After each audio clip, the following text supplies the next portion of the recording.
عام 1919 قامت مظاهرة عارمة بكل أنحاء السلطنة المصرية، وكان المظاهرين بيطلبوا بالاستقلال عن الاحتلال البريطاني.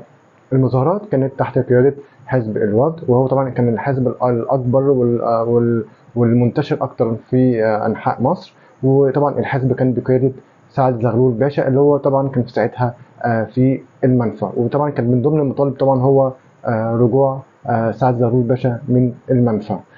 طبعا المصريين نزلوا المظاهرات وكان معاهم علم بجانب العلم اللي هو الرسمي اللي هو علم السلطنة.